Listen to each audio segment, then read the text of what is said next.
Hey, welcome back to the Infamous Podcast. This is Brian. This is Darryl. And Darryl, we're 2 episodes away from episode 450, making this episode 448. It's McMahon, Mr. McMahon. Vince, if you're nasty. He's really nasty. He's so nasty. Do you think that was kayfabe or was it a work? Yeah. Inquiring minds. All right, we are going to be talking about the Mr. McMahon documentary for most of this episode. We have one news bite to get into. We are going to cover the Penguin this week at some point. Tuesday, maybe Wednesday, because it is 7:59 p.m. Eastern Standard Time on Sunday when we're recording this, and the Penguin doesn't air for another 61 minutes. So there's that. Nerds. What did you say, nerds? Bastards. I went with the South Park bastards. Oh, I thought you were maybe doing the how it should have ended with the dinosaur was always like, oh, nuts, whenever he misses eating somebody. Yeah, so we're gonna talk about that, but we were gonna talk about something else here real quick at the top of the show, weren't we? Yes, we were. Yeah, that's right. So Star Wars Theory, in his infinite graciousness, decided to do an interview with Stuart Beattie. If you don't know who Stuart Beattie is, how dare you call yourself a Star Wars fan? No, I'm kidding. Stuart Beattie was the guy who wrote the original script for Obi-Wan when it was a trilogy or a trilogy of movies and not a TV series. And they talked about, the treatment that leaked not too long ago with what was going to happen in the Obi-Wan movie. So I guess he wrote on the miniseries. Yeah. He's still credited as the written by and the teleplay by for 4 episodes of Kenobi. But after listening to him talk about what the plan was, I was really sad. Like I was listening to it while I was getting ready to go to the gym, and I legitimately was like in the fetal position in the shower, like why can't we have nice things? Just Lucasfilm. Anyway, I was making breakfast when I started listening to it, and there were a couple times where I just put my head on the counter and So I want just that eye that you do when you're just. Oh yeah. Okay, so before we get into the interview, and just kind of like talking about this, I just want to run down some of Stuart Beattie's writing credits. Are you ready? Pirates of the Caribbean, Curse of the Black Pearl, screen story. Collateral, written by. Pirates of the Caribbean, Dead Man's Chest, character writing. Same with At World's End. 30 Days of Night, screenplay. Australia, screenplay. G.I. Joe, Rise of Cobra, screenplay. On Stranger Tides, characters. Lego Pirates of the Caribbean, characters. I, Frankenstein, screenplay. Dead Man Tell No Tales, characters based on, let's see. And then all the way up to that to Kenobi, and he's got 2 things upcoming, a spec script in development for Halo and an early in development script for Gears of War.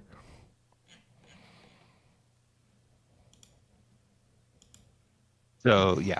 So he's a very talented writer is what I'm saying here. So he had talked about how you get from General Kenobi, so hello there, to Ben Kenobi. And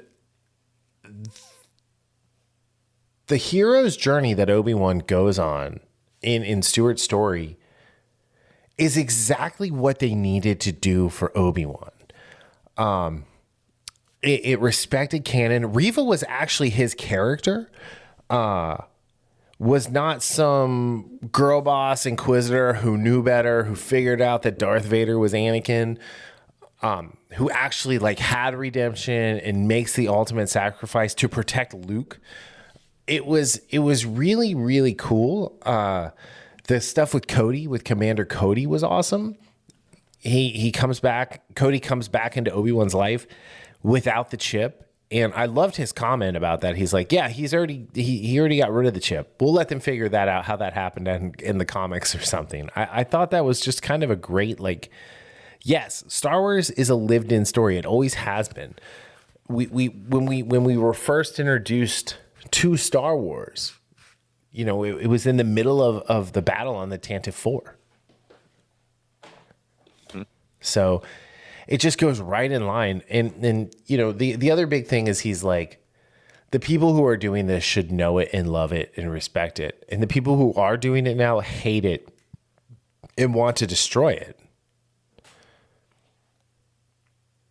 Yeah. And that was just, I was going to interject with that part right there where you said where people who are writing established works of fiction, whether it be comic books, movies, TV shows, whatever it may be, you should love that material. Yes. Because if you love something like that, and again, it goes without saying you should be adequate or decent at your job. Mm-hmm. But this is the thing.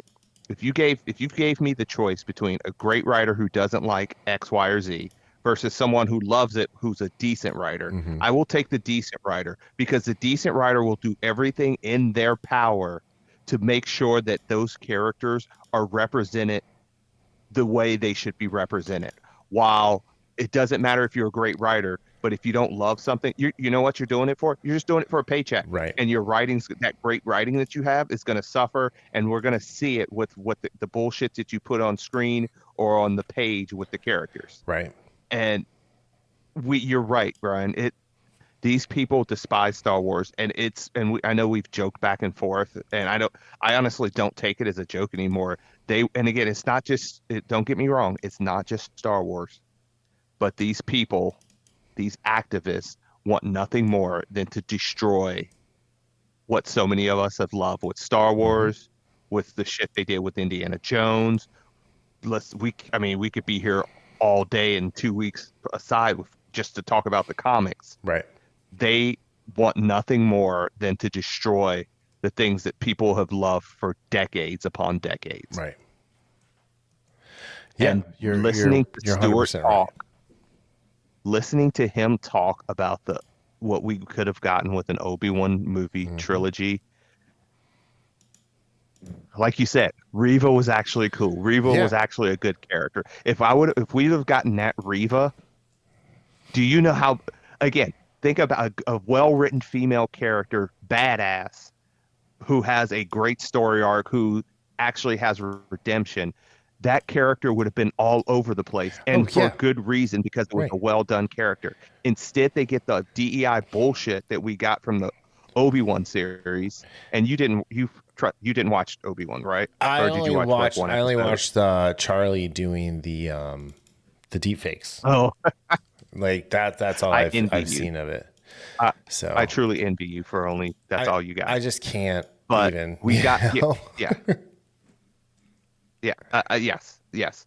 And like I said, just Star Wars right now to me is dead. After what I saw with, I've tried with Ahsoka. We tried with Ahsoka.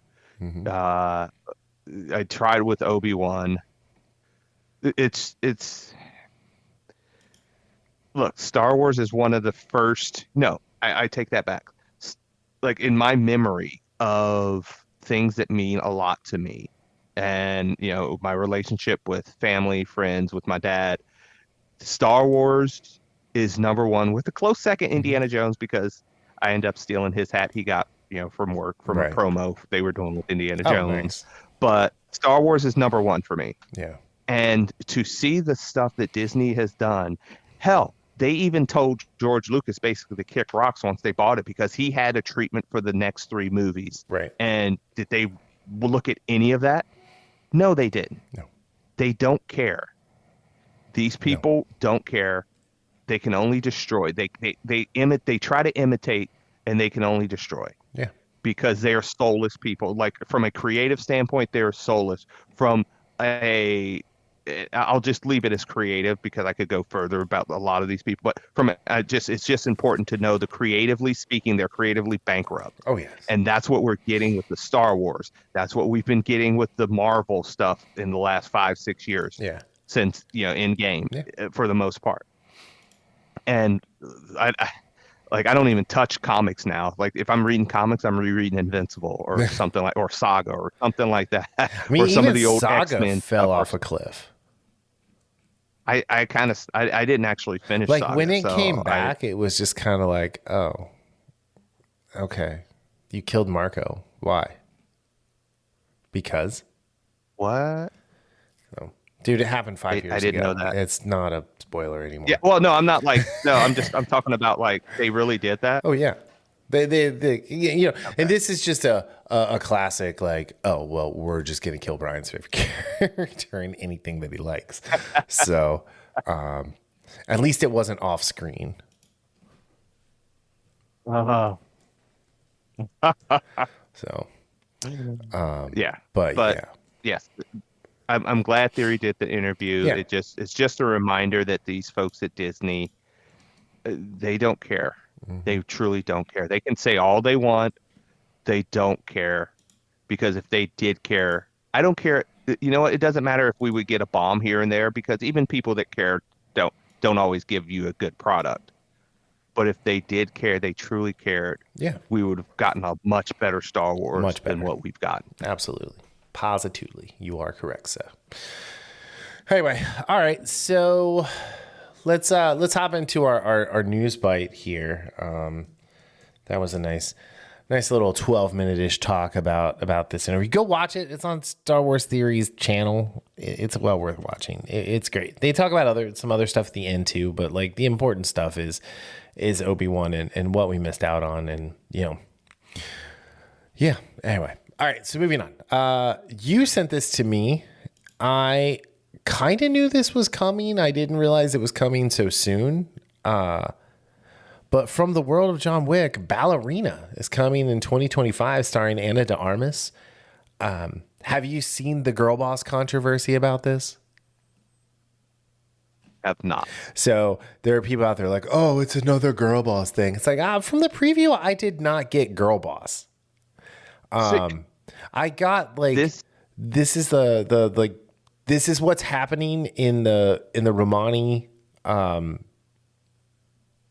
place where John went to cash in or to get his marker. I thought, yeah, that's pretty cool. Yeah, and this is the thing. While I understand people's ability to make leaps based on what they see, just because we've been conditioned to see, if it's a female badass, it's going to be a Mary Sue girl boss thing. That's true. That is absolutely true. I get that. But people have got to stop, because I see it with games, and again, I understand the hesitancy, and there should be skepticism with all of this, because these companies do not deserve the benefit of the doubt. Right. Doesn't matter who. They don't deserve the benefit of the doubt based on everything we've gotten. Yeah. But that it's fine being skeptical like that, but calling everything woke, calling everything girl boss or because there's a female lead or what have you, that services no one. I'm going to be honest. The only thing about this that really kind of lost me was seeing Norman Reedus in the preview. I don't think I knew he was in that. Yeah, I didn't. I mean, he was in the preview. I was like, oh, well, all right. So he's playing Darryl Dixon, I guess. Like that's this whole identity now. No, but there's like cool scenes. Like she's in training and she goes to fight a guy and like she just immediately kicks him in the nuts. It's like, yes, that's good. So, now is this a prequel? I believe so. Because Keanu is in the preview. Unless it's some kind of a flashback. Remember this. Yeah, I think this was slated for last year and it got pushed back a big, it really got pushed back a lot. Because so when I actually saw it come up on YouTube, I kind of like sat back and said, oh, I the movie was out of sight, out of mind. I can actually answer the question. The spinoff is set between the events of Chapter 3, Parabellum, and Chapter 4. Okay. Which is why Lance Reddick is in the movie. Okay, cool. This is his final screen appearance, too. It's going to be super sad. But yeah, I don't know. It just, I think this looks interesting.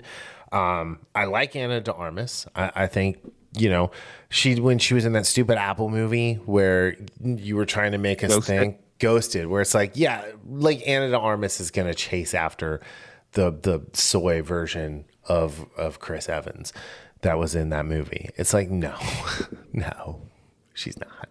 No. But yeah, I don't know. I loved the John Wick movie. I'm a John Wick apologist. And John Wick is a genre of film now with the shooting style and the gun kata, like, you know, all that fun stuff. And I'm excited to see more of the world. Watching like the ballerina assassin go through training and learn the tradition of, you know, what's called the tradition, the assassin traditions of the Ruska Roma, you know, I mean, that's pretty cool. I'm absolutely looking forward. Like the action looked great. Mm-hmm. Again, like you said, mentioned Ana de Armas. I really like her. And I love the mythology of the John Wick world, and I want to see more. Yes, the Continental, like as we said when we reviewed it, the miniseries on Peacock, it was disappointing to say the least. Oh yeah, but the first episode was great, and then it just fell through the floor. First episode was good, yeah. So, but it's Lynn Weissman is directing this, and you know this is Lynn Weissman, Underworld, Lynn Weissman. You know he did Underworld, Evolution. We'll forget about Live Free or Die. Oh, no, Live Free or Die Hard was good, right? That was the one with Timothy Olyphant? Yes. I think so. Yeah.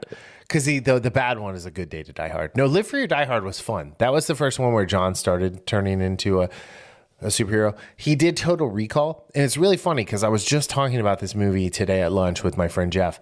Total Recall, the Colin Farrell version, if they called it something different and took out like all the Total Recall branding for like, you know, what Total Recall is, I think people would have enjoyed the movie much, much better. Yes. So I think so too. And Jeff said it's actually closer to the Philip K. Dick book. We can remember it for you wholesale. Or We Can Remember It For You wholesale. Oh, really? Yeah. So I have gone on record. I am not the largest Philip K. Dick fan. So there is that. But I'm definitely going to watch the 2012 Total Recall this week at some point now. Because I'm like, oh, yeah, I kind of want to check that out. But yeah, it's, you know, like Lynn Weissman is a great director. Oh, I didn't even finish going through his accolades there, did I? So yeah, he's got Total Recall, Underworld, Blood Wars, and then now this, and then he was he did the property. He was the property assistant on Stargate, props assistant on Independence Day, Men in Black, props on Godzilla, and did some writing for Underworld, and then he's done some TV. He did Sleepy Hollow, which was great. He did The Gifted, which was the X-Men show that wasn't really X-Men. He did the pilot for the highly underrated Swamp Thing that was for some reason thrown on the DC comic book app. No, remember it was that weird DC comic book app that came out. So Lynn Weissman is a better than average to, I would say, a good director. So I'm excited to see what happens with it.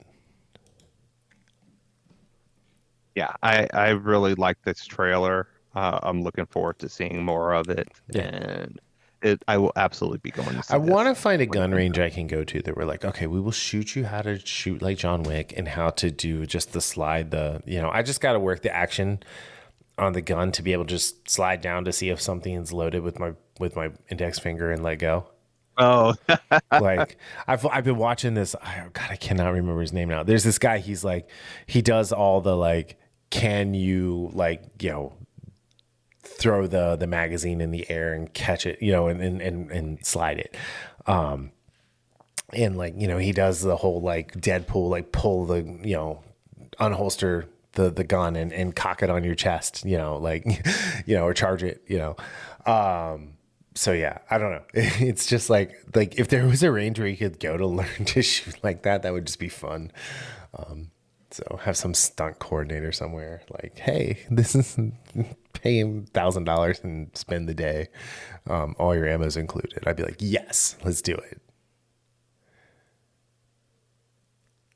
All right. You ready to move on to Mr. McMahon? Mr. McMahon. All right.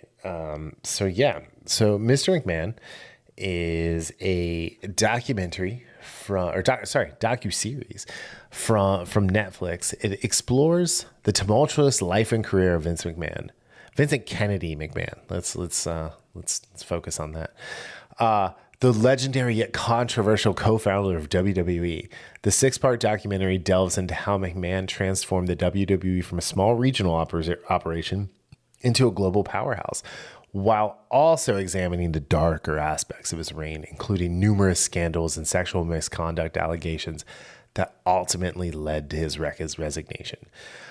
This is directed from Chris Smith of Tiger King. It says here it draws on over 100 hours. I think it was actually 200 total hours of interviews with McMahon, his family, and key figures in the wrestling world, giving viewers an unfiltered look to his rise and fall. I will say this. I have been watching WWE documentaries since I was probably 10 years old, right?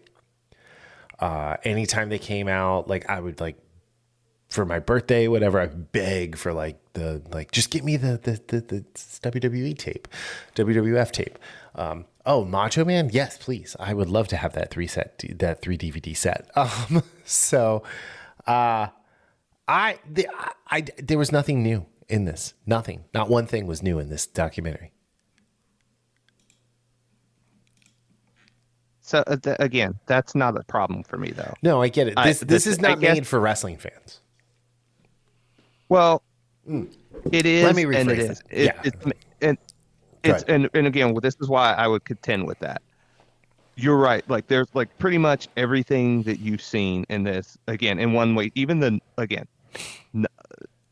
this is a good kind of compendium of Mr. McMahon, of Vince McMahon. Mm-hmm.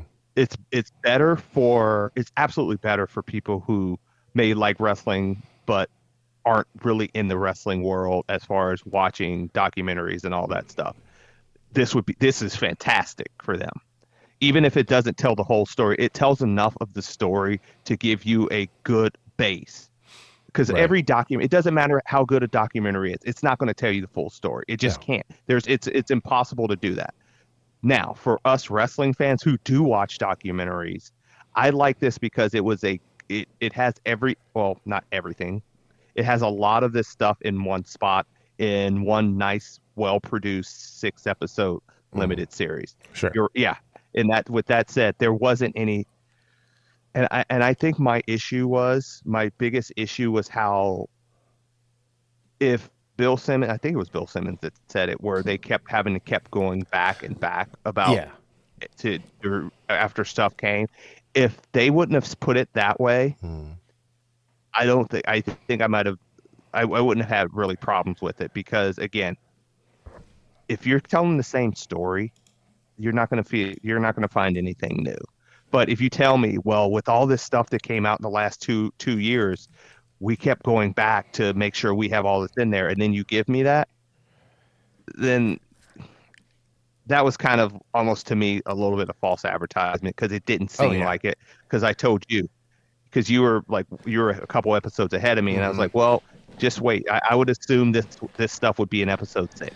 And yes, there is stuff in episode 6. A little bit, but like, again, none of it is new. Is it really a lot?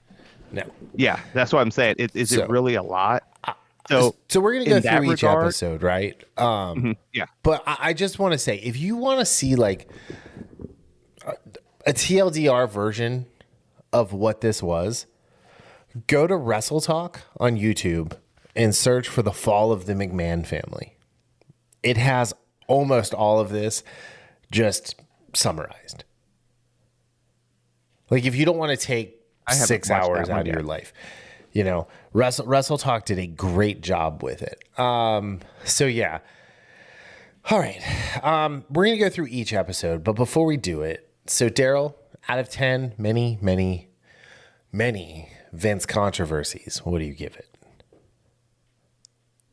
7.75 minis of controversy. 7.75 controversy. Yeah. Yeah. So I gave it a 6.24 out of 10. Many controversies. Many controversies.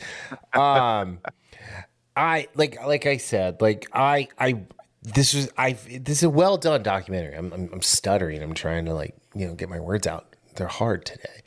Words are hard. But no, it's well done. Like the interviews are well done. I like when you hear the interviewer asking the question, right? You hear Bill in the background several times asking questions. And I do enjoy that. Just the problem is, it's like, when did we figure it out? It was 2014, like February 2014 when the WWE Network launched. Yeah. Yes.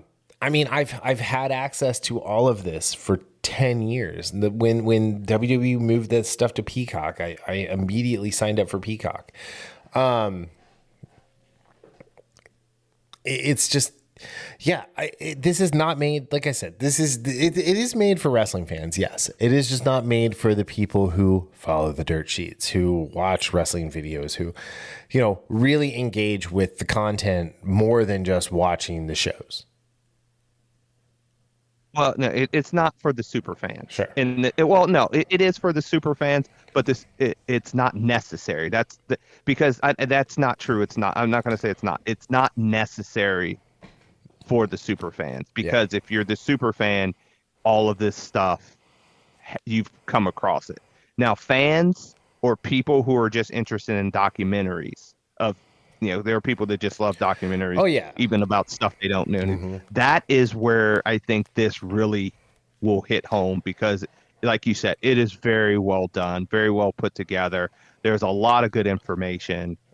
It's just for the super fans, the people, I'm several steps below you, but like you said, a lot of this stuff I had already seen in other documentaries or in other things. I've seen most of this stuff before, not as much as you, but I'd say 80% of this stuff I had seen or read in other places. Sure. And you're probably like 98.9% or something like that. So if you want to understand why wrestling is so popular worldwide, this is great. This is awesome.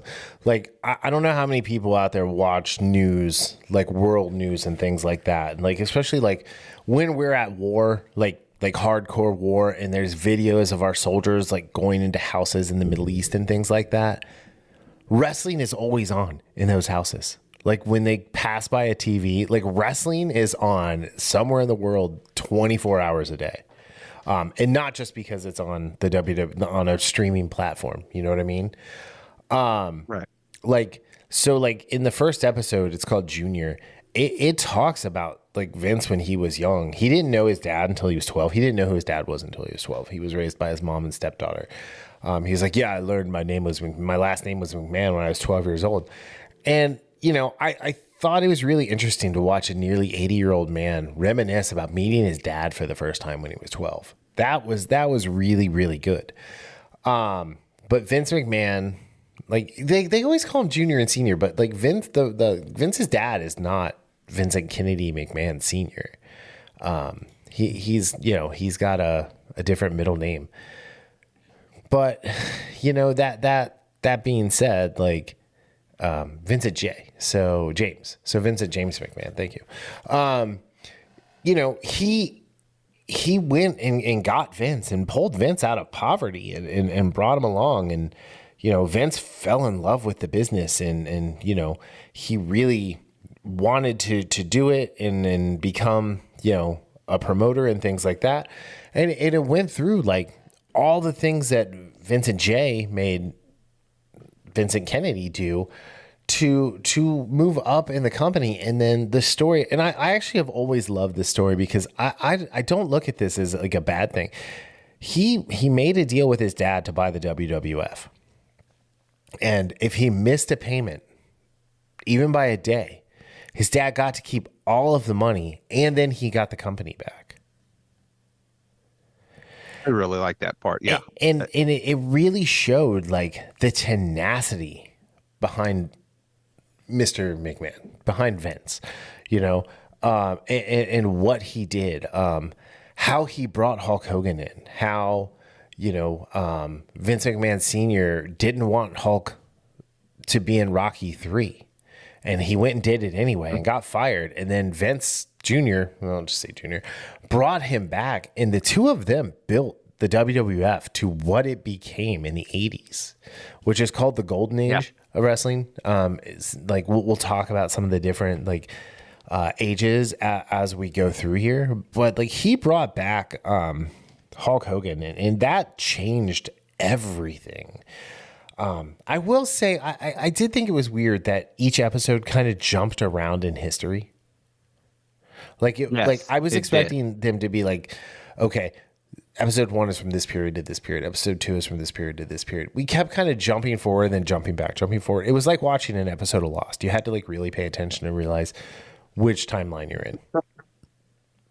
Yeah. I'm being serious. Yeah. So. No, you're absolutely right. And usually documentaries, I would have rather, and while I didn't mind, I could follow it fine enough. That wasn't the problem. Mm-hmm. I think something like this should really try to focus on a specific time period, because you're having 6 episodes. You're going through this history. Yeah, this should have been focused on nothing but Vince's childhood, right? Vince growing up, Vince, you know, getting involved with the company, the first time he had to be an announcer, or you know, the ring announcer, and not know what he's doing. In. He's like, here, go announce. Yeah, you know, everything with Hulk Hogan, or that beginnings of with Hulk Hogan, and then move on. Mm-hmm. But the way they did it, and again, sometimes like just even thinking about it, because I would watch I think I watched the first episode, then the next day I watched 2 and 3, and then another day I watched the rest of them or something like that. So there are times where things we might, when we're talking about it, like this should help, you know, as episode by episode. Yeah. But because it did jump around, you know, might say things that actually happened an episode later. Yeah. But sure, you'll get the point when we're talking about it. I think it would have been a better idea just to do a little bit better job of focusing on a specific time period and trying your best. Yes, you could have showed clips of what comes next, but focusing as best you can on just that time period. Mm-hmm. And to quote another McMahon out there, Ed McMahon, "You are correct, sir." Here's the other interesting thing. So the first episode, like, it's really focused on Vince's vision for the future, and for really taking the old boys network that was, you know, you had Mid-South, you had WCW, you had NWA, you had all these territories, right? You had the Ohio Valley, and Vince just started like recruiting all their top stars, and then bringing them back. And that's where we get into, you know, kind of the second episode. It was the second episode's called Heat. And, you know, it starts with, you know, Vince completely obliterating the territories. But he made a lot of enemies when he did that. One of which was a clown named Phil Mushnick, who, you know, is a urinalist in every sense of the word. Seriously, that guy. I don't know who the bigger clown was in this docuseries, Phil Mushnick or Tony Atlas. Although I will say Tony Atlas, like later on, he actually says something at the end where I was like, oh, he really could have thrown Vince under the bus right there, but he actually didn't. I mean, sure, but he was a clown when he wrestled. He's a clown now. Showing up with a tie and a sleeveless button-down shirt, he just looked ridiculous. Plus, you know, going after Pat Patterson, and who knows, you know, he maybe what he claims happened. But, you know, I always think going after someone who's dead and can't defend themselves is always a bad look, in my opinion. Yeah, it can be, or you don't need it. It can be. It really depends on the situation. I'm not actually huge because I don't think saying nice things just because someone's dead. Oh, I'm not If saying they you have to weren't say nice things. You either. just don't, No, I mean, you know. but I'm just going with the opposite, where Yeah. people say, "Oh, you shouldn't say that about some." No, if they were an ass, they were an ass. Well, and I just feel But like he made some Bill, pretty going back to- egregious like allegations and things like that. And like, you know, Pat Patterson, who was Vince's right-hand man, was openly gay for the majority of his career at a time when that was not something that a man did. No, especially like a big tough guy man who was in a big tough guy man field where, you know, you Right. wear bikini shorts and oil yourself up. So yeah, yeah, exactly. but you know, I do think the cool part about this one was the focus on the steroids. So in the late 80s, early 90s, steroids was rampant in a lot of things, not just wrestling. And you know, Phil Mushnick and some other people really Look at went football back then, yeah.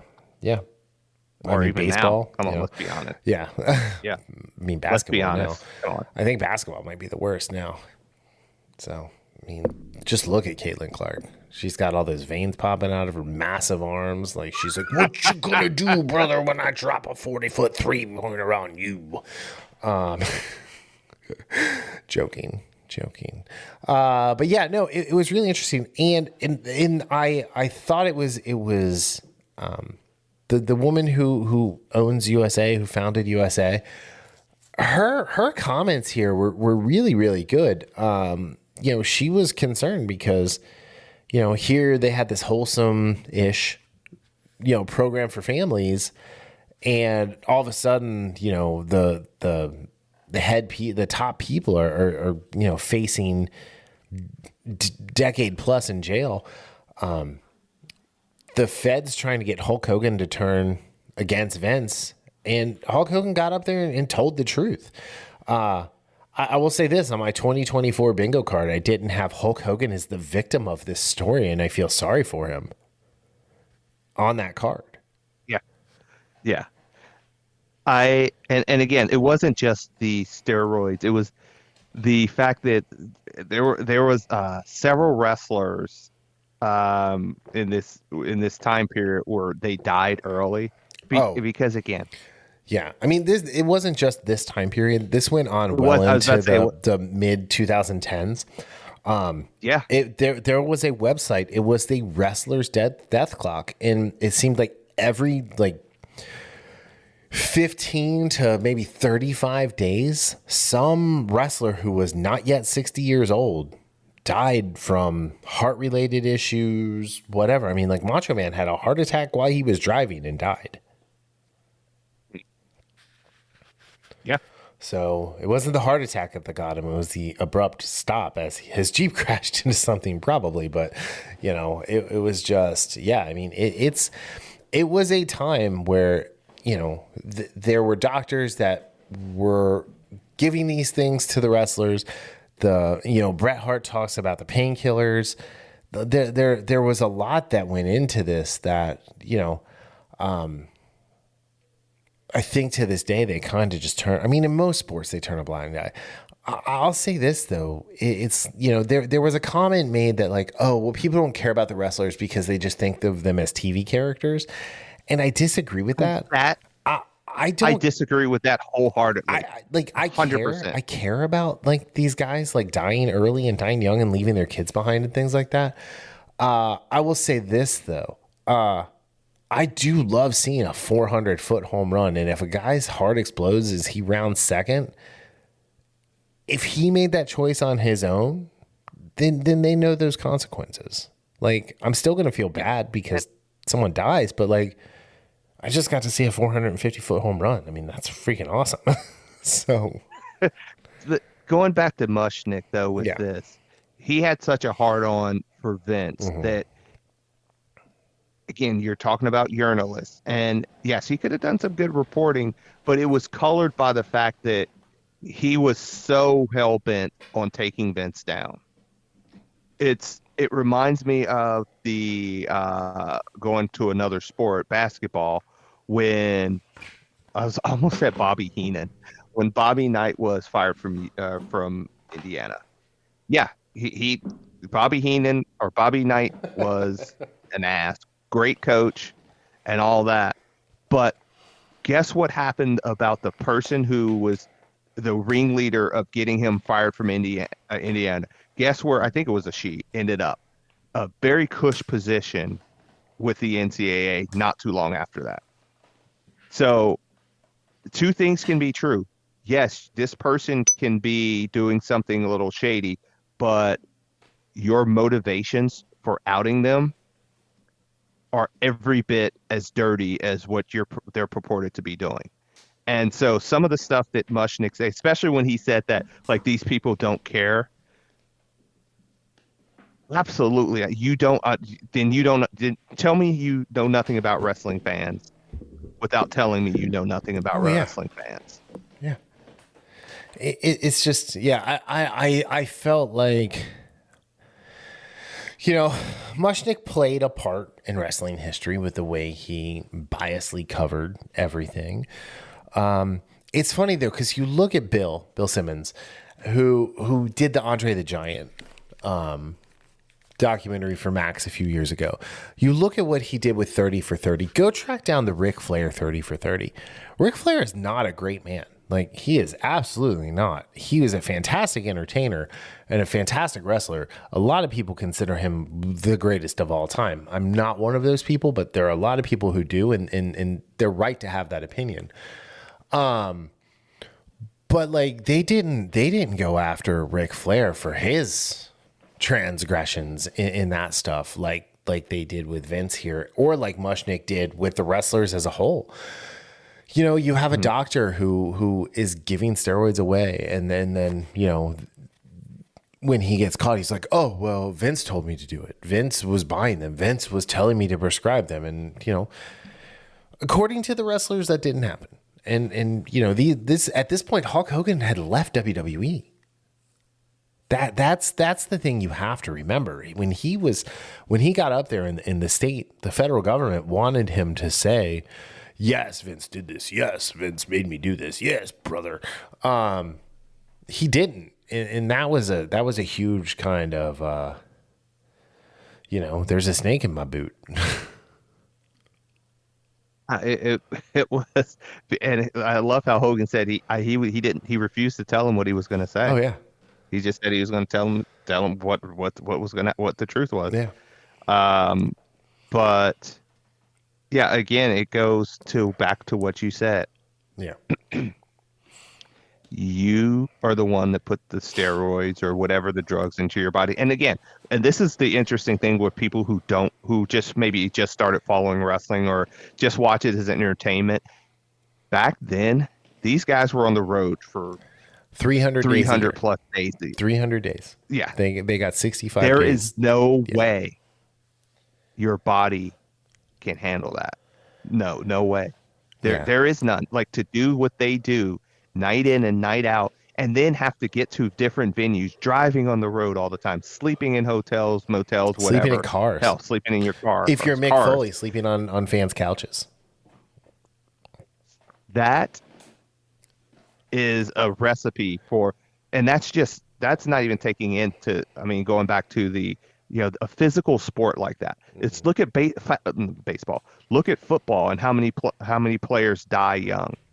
It's very similar, because again, when you and then you think about how big some of these guys are. You know, the bigger you are, the harder your heart works. The more muscle you have, the harder your heart works. Right. This physical activity you're doing, the harder your heart works. All of that stuff rolled into one, and that's not even taking into account the steroids, the painkillers, right, the hard drugs like cocaine and other things that they did.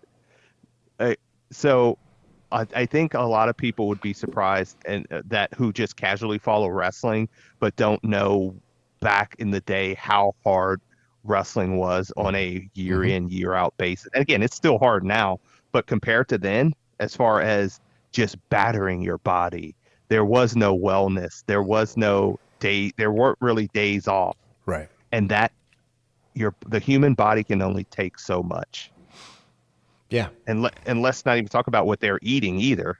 Going from city to city every night. Yeah, those guys are these guys are eating well, sure. I mean, they're also or healthily, I should say. Big dudes who need to eat a lot of food as well, and right. There's all that. Now, to be fair, the fast food back then was a little healthier than it is now. That's true. It was real food. That is true. It was just maybe not good for you, but yeah, better, twice as good for you as what the slop we have now as far as fast food. It's like McDonald's French fries here have 11 ingredients. McDonald's French fries everywhere else in the world have 3 ingredients, and salt is optional. Yes. So, yeah. There's that.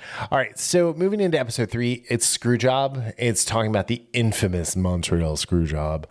I will say, coming out of this episode, Brett needs to stop whining. God, Brett. In coming out of the next episode, I have some other words for Brett.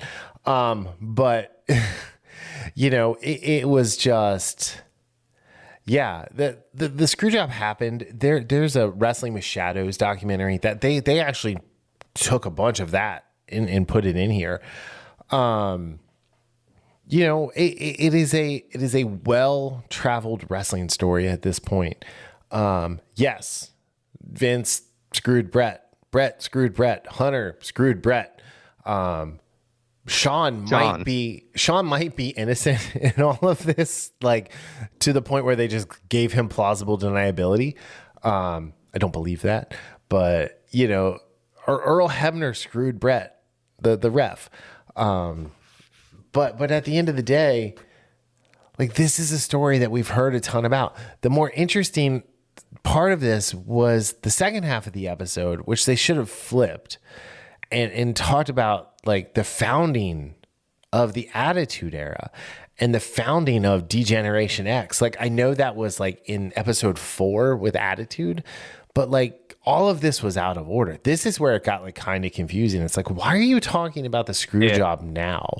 Like, the screw job should have been at the tail end of, the Monday Night War, or the middle of the Monday Night War. Sorry. When Vince gave Brett a 20-year contract and then canceled it. And so he was like, just go to WCW, man. They can pay you.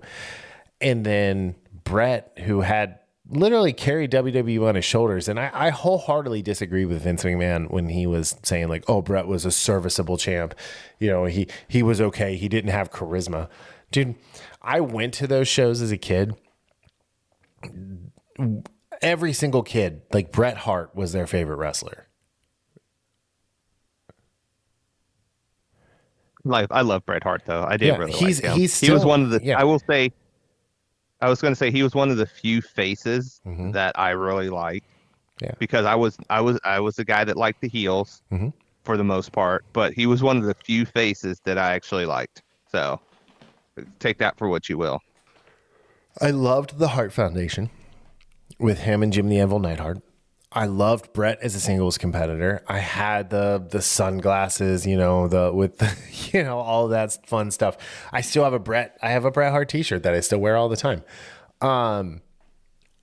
He was and is one of the best in-ring technicians ever. And he connected with audiences and this is what this is where, like, Kenny Omega has taken this to the next level, but he connected with audiences through the way he wrestled and told in-ring stories better than anyone in that era, with a close second being Shawn Michaels. Yeah. And I've, from everything I've seen, and this is my opinion, didn't change with this either.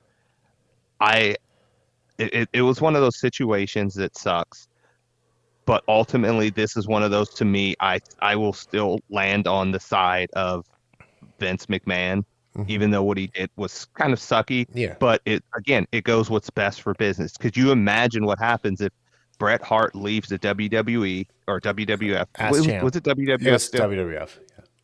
Yeah, as champ, and then shows up on WCW with that belt. Because he would not drop it because he didn't like Shawn Michaels. He didn't want to lose to Shawn. And, yeah. Here's the thing is, and I actually really like the way like Vince said this, like you're going to do the honor of doing the job. It's like you were giving the person the honor of handing the belt to them. And had Medusa not done what she did with the belt and shown up on WCW and literally threw it in the trash can, Yes. I think Vince would have been open to the idea of Bret coming out on Monday Night Raw the next night and vacating the belt, which then gives you a much better story of, cool, Bret's leaving, Bret said goodbye, Bret gave the fans in Canada, a final curtain call, for lack of a better term there.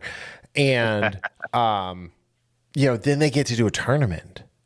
But in the inverse, like, here it is almost 30 years later and we're still talking about it. Yeah. So, what is it? The boat sank. Get over it. Yeah. Right. So, and then, this was kind of, they talk about the birth of the Attitude Era, like, with Stone Cold a little bit. And again, because this was so disjointed, it leads into episode 4, which is Attitude. And it covers the peak of the Attitude Era, which happened before all of this. Yeah. Before all of the screw job stuff. Like, it goes into there. It talks about like, the rise of Stone Cold Steve Austin. I didn't think, and you're going to be shocked to hear me say this, I don't think they gave The Rock enough credit in this docuseries. Excuse me? You heard Excuse me? You heard me. Dude, I can't stand the guy. I didn't like him he can't wrestle. He can talk. That's about it. But him and Stone Cold were 1 and 1A at that time for the top person in the company. And, I also think they glossed over DX. They weren't obviously going to talk about China at all because of everything that happened with Joni. And, Yes. and that was super sad. But at the end of the day, they just glossed over it. And then when they got to the stuff with Owen Hart, when he died, again, like they glossed over it, but this was all retreaded material. I love how people I've been having this conversation a lot since this came out. I actually prefer the Ruthless Aggression era to the Attitude Era, because I thought better stories were told. We remember the highlights of the Attitude Era, but then you have Val Venus. You have The Godfather. You have the Ho Train. That was cringe as hell, even when it was happening. The Val Venus stuff was awful. The Mark Henry with oh my god, with what's her name? Mae it's not Young? Luna Vachon or Sherry Martel. Mae Young. Thank you. Was horrible, and I feel bad that Mark Henry has that in his life, that at any time his kids could go or grandkids could go and look at the look online and that's what they see. Ugh, poor guy, poor kids. And I'm glad you said that, because again, it's very easy to remember those high points, but there were some awful low points too. And so you don't want to sugarcoat and say like, oh, everything with the Attitude was great or the Ruthless. No, it wasn't. No. It wasn't. I would actually say there was a good amount, a very high percentage of stuff. Now, I think it was because of Austin, because of DX, because of The Rock, and then when Ruthless Aggression and Kurt Angle, because we didn't hear much about him, but he was part of that. Yeah. John Cena, we talk about how John Cena, worked There was his also way in very and little changed John the Cena next in this episode. documentary. Yeah.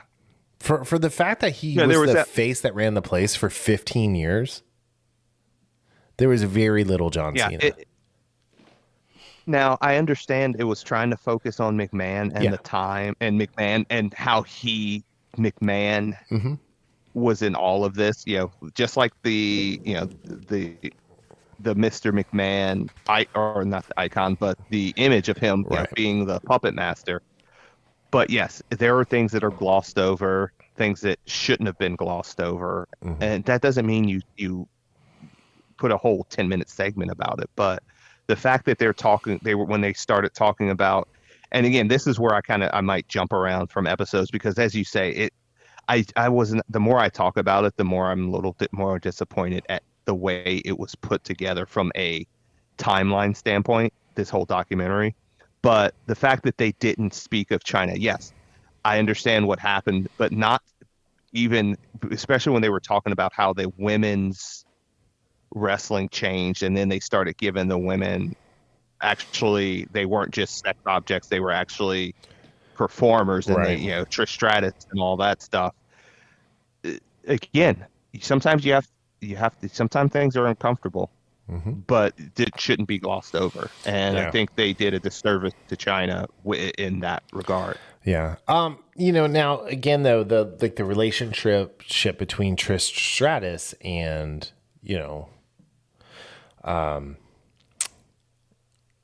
and Vince was interesting. And there was a lot of oh, he's a father figure to me kind of thing. And that was really, like, it was interesting to say. There were a lot of people who were very much, still very much believe in Vince, I look at Vince just like just like you should look at everybody, because we talk about how people get put on pedestals as far as entertainers go, or politicians, or people in the limelight. When you have to realize everybody is the same in this regard.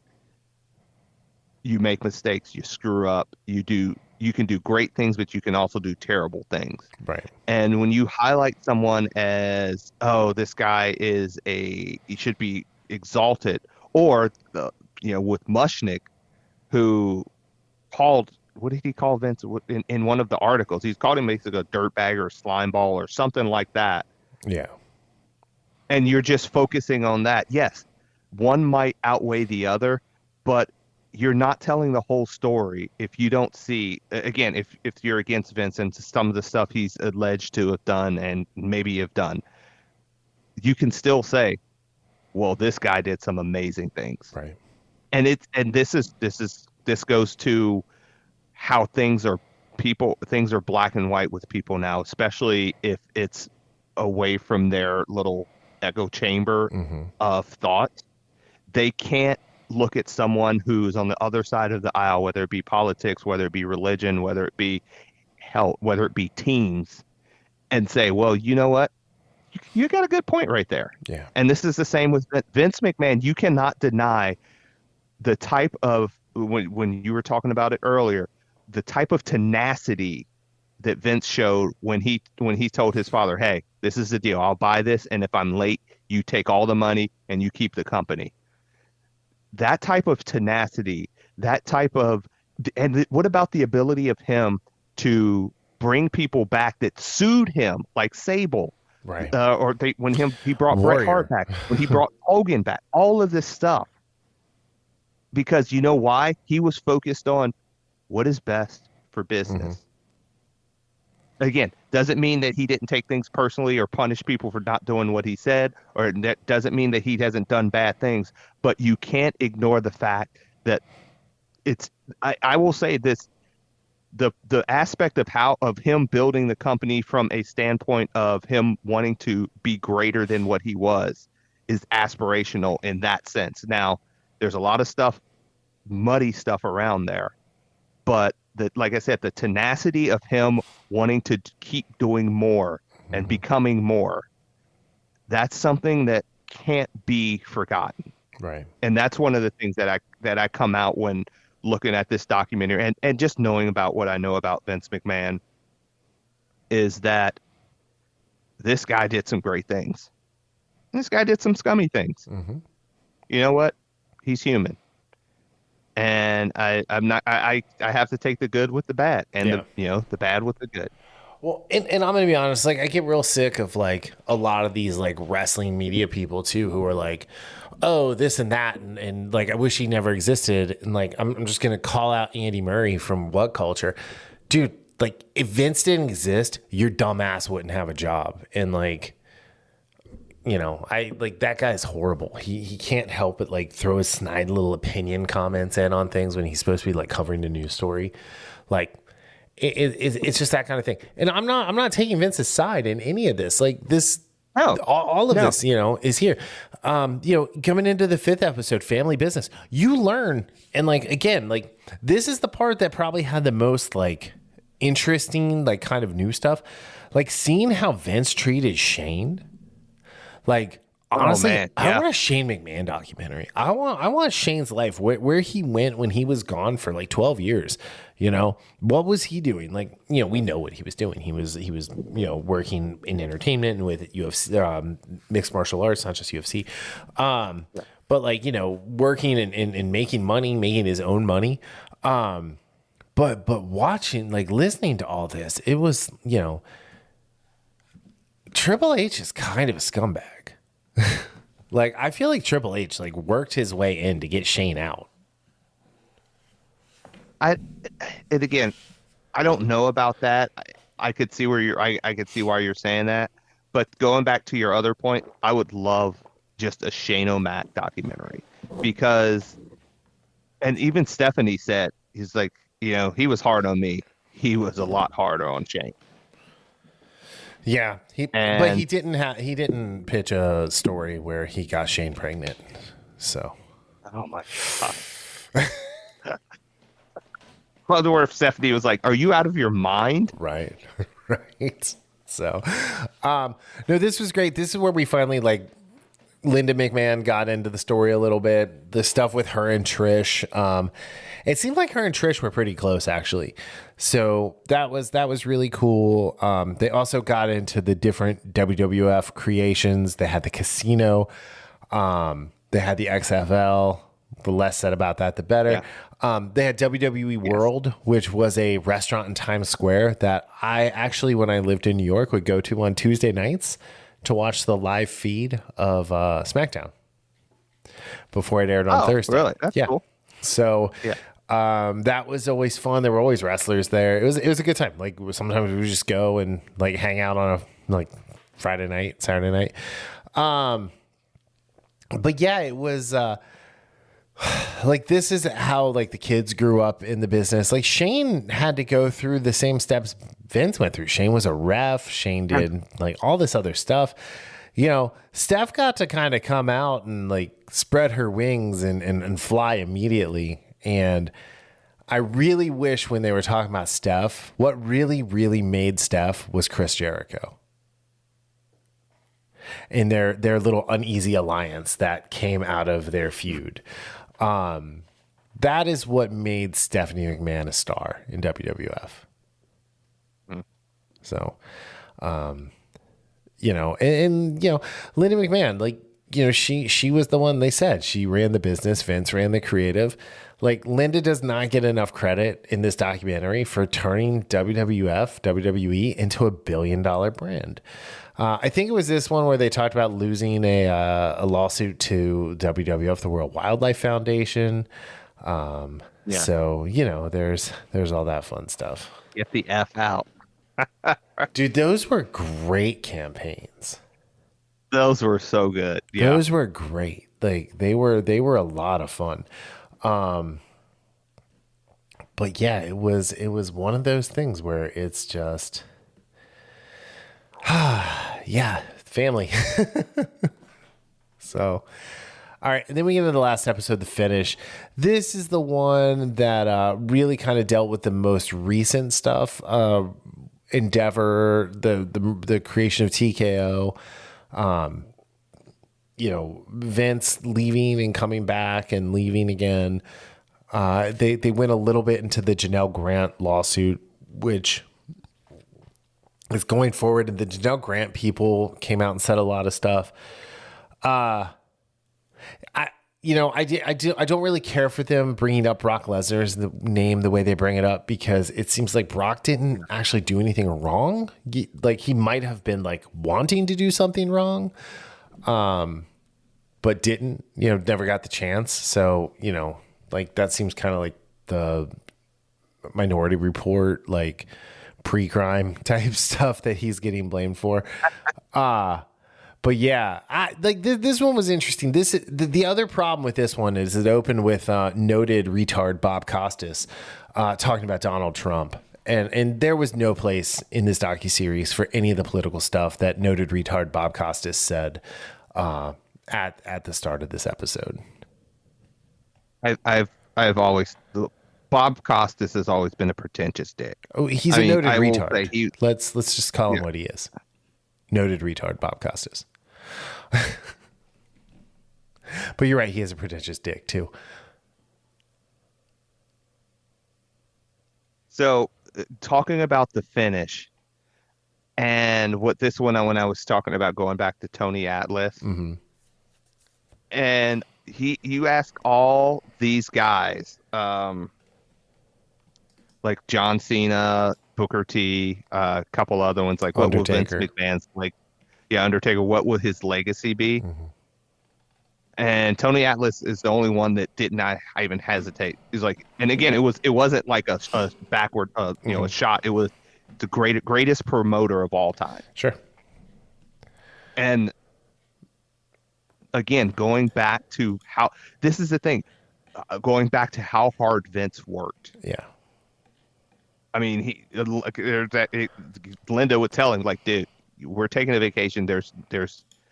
You're going on because you need the time. He was an absolute definition of a workaholic. Oh yeah, that's his. And I think they said it in here where he said his first love.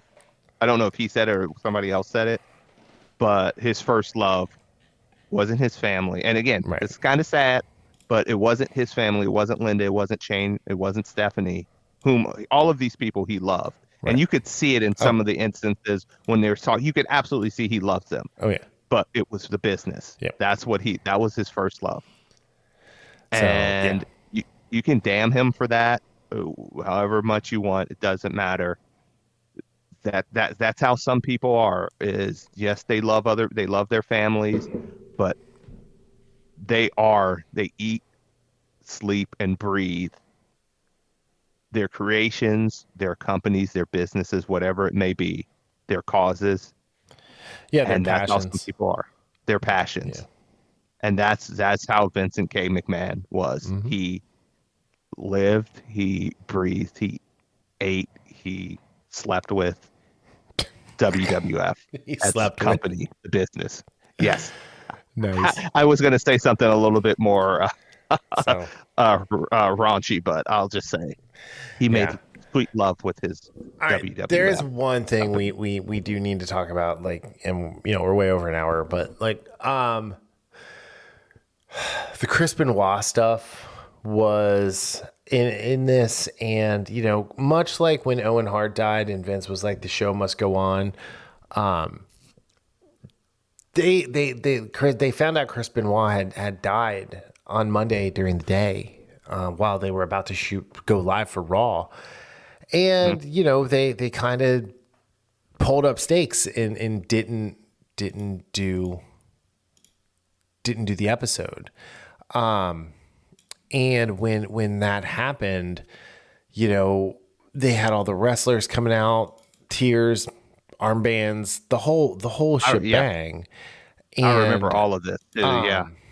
And then when the news came out about what Chris had actually done, that was hard.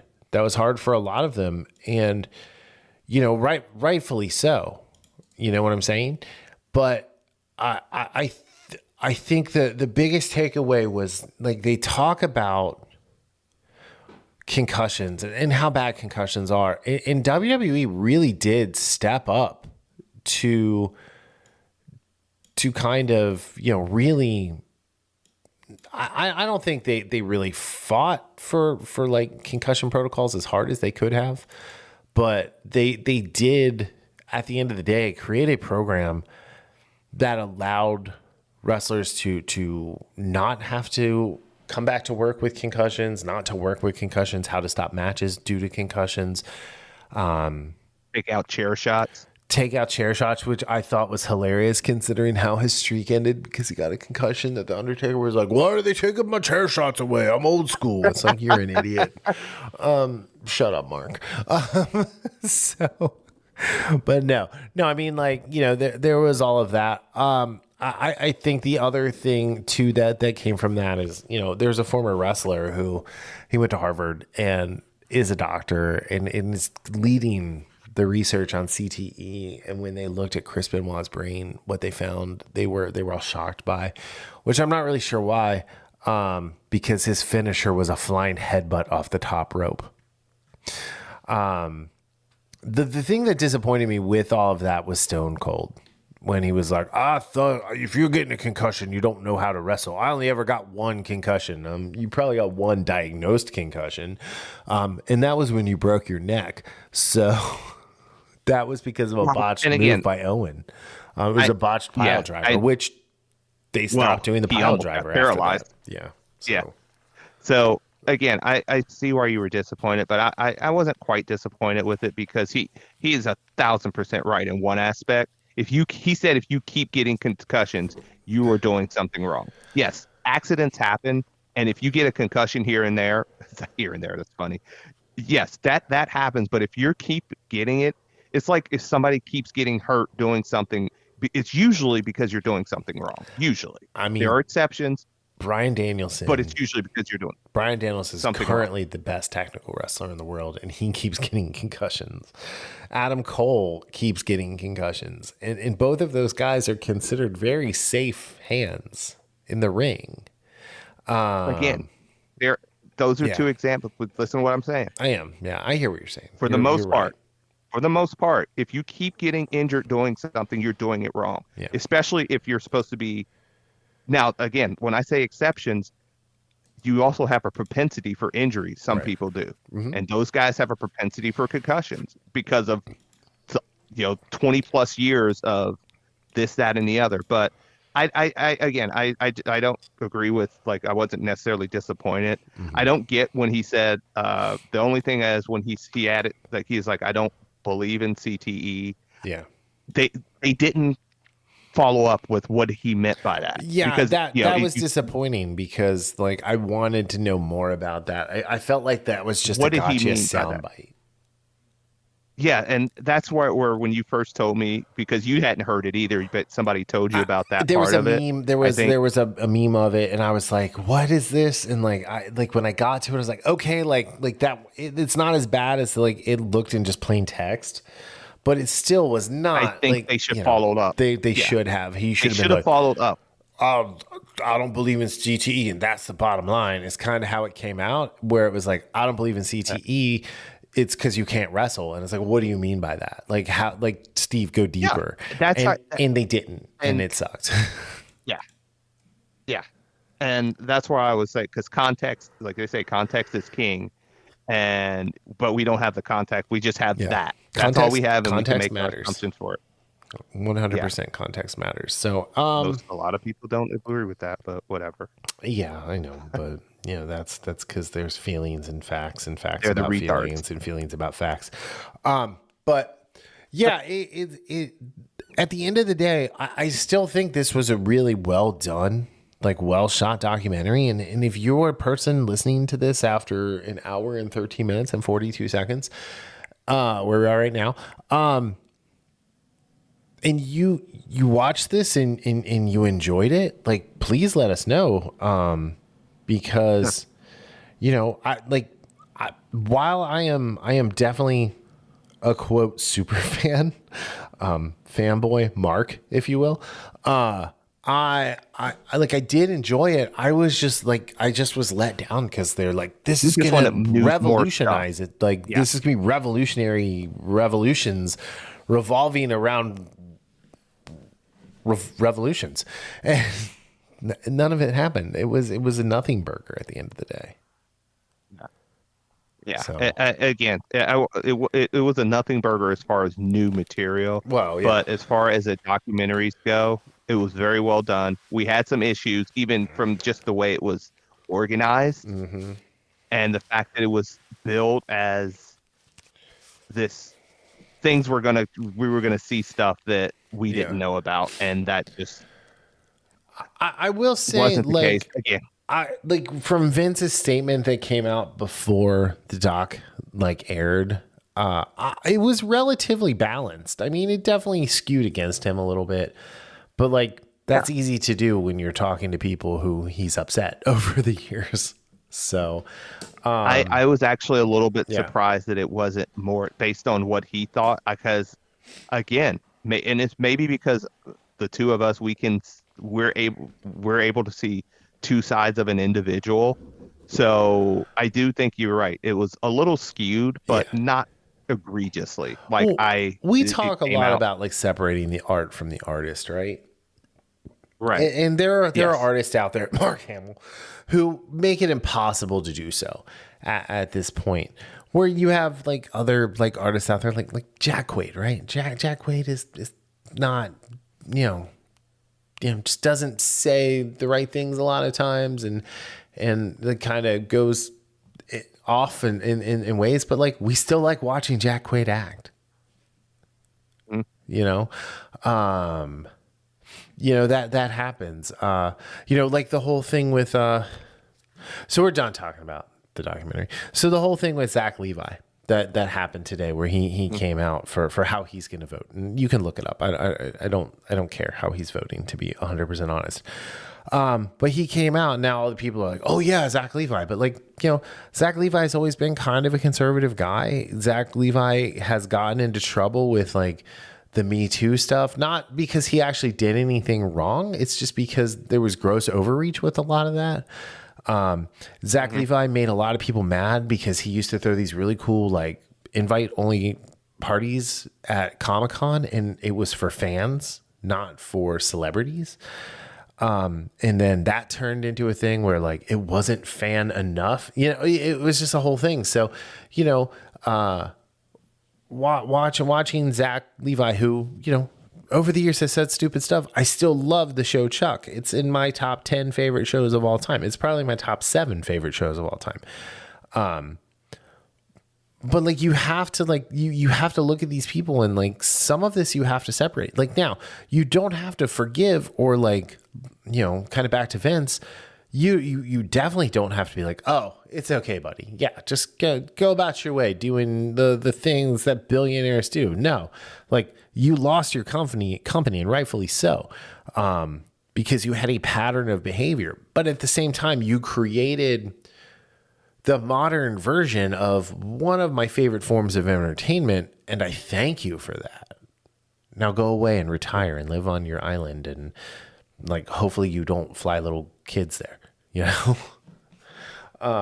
It's again, it's just, I'll just end that with people are people, and sadly it's gotten to the point, and again, because this really ties into entertainment. Yeah. That's why I'm not just politics, but entertainment, where when I say we, I'm talking about people in general, and just as how it comes across is people cannot separate. Oh, this guy or this gal said this, so I can't be a fan of theirs anymore. Right. Oh, because 99% of the stuff that you agree with them with, but then this one little thing you don't agree with them, so you despise this person, and they could die for all you care. Again, it's like being any relationship, whether it be family, friends, or what have you, or even work. You're not going to agree. I go with this. There are plenty of people I played with as a teammate who I didn't necessarily like, but I respect it, and we had the same goals. People think that I think people get this notion that everyone on a team likes each other. Yeah, no. That's not true. Not at all. That is not true. I mean, the stories I could tell you about teammates who I didn't like and teammates who didn't like me, and, the disrespect that went both ways would be awful to talk about. But, you know. And it goes with the same thing with Vince McMahon. Yep. Like Vince was the boss, and your boss is going to sometimes do things you don't like. Mm-hmm. But he's your boss. And again, you could go back to the whole Bret Hart thing. What you could do could hurt the business. And he did what he did to save his business. Yeah. You don't have to like it. Yeah. But you have to sit back and say, why would he do that? Yeah. And why was I doing what I was doing? We were both in the wrong. Mm-hmm. It's just one of us had a multi-billion-dollar company that he was trying to keep from going under. We were both in the wrong. Just one of us was more wrong. So, yeah. So, no, you're right. But you know, here's the thing though. At the end of the day, go watch this. It's an easy watch. I watched the first episode and a half one day, and then I came back and like, you know, busted out the next 4.5 episodes. Like, it's like, oh, it's done. Okay, now what do I do with my life? I'm gonna watch this new show with Kristen Bell and Adam Brody. So, but yeah, all right. Any last words? Yeah. I would just say go watch it. You know, if you love wrestling, if you like wrestling, or if you just like documentaries, you don't even have to like wrestling. If you just like documentaries and just kind of like pieces on, you know, individuals and from start to or their careers. This is one of those things that you don't even need to be a huge fan of wrestling. Right. If you're a fan of documentaries, I think you'll enjoy this. Yeah, I agree. Cool. Well, on that note, Nightcrawler's Revenge is winning 135.5 to 107.12 with a little over a half of football to play. James Cook needs to start cooking because the Bills are losing 14-3, and you know, it's a you know, a 28-point game, and it's too close for me. I'm not gonna feel comfortable until the game is over. So, all right. Any last words? All right. Thanks for listening. Check out YouTube. I'm starting to post shorts with clips of the episodes. Let me know what you guys like. Let me know if there's like a specific clip you think I should be sharing each week.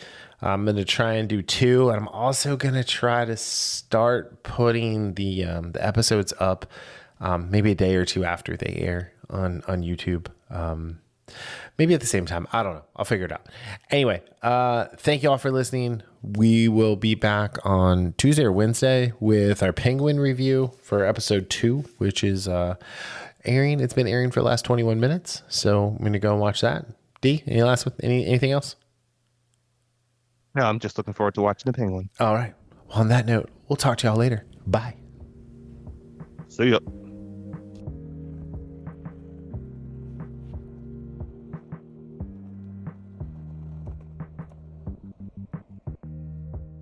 The Infamous Podcast is recorded in Kings Mills, Ohio, just north of Cincinnati. You can find new episodes every Sunday on Apple Podcast, YouTube, Spotify, Google Podcast, our website, or anywhere podcasts are downloaded. This show is hosted by Darryl Jasper and me, Brian Tudor. To find more information about the show, visit us at infamouspodcast.com and follow us on Facebook and Instagram at Infamous Podcast to keep up with the show. We also have a Patreon page, patreon.com/infamouspodcast. We have some great rewards for our patrons and are looking for help to grow the show to bring you more of the content you want to hear. Music for this podcast is provided by Michael Henry from meetmichaelhenry.com.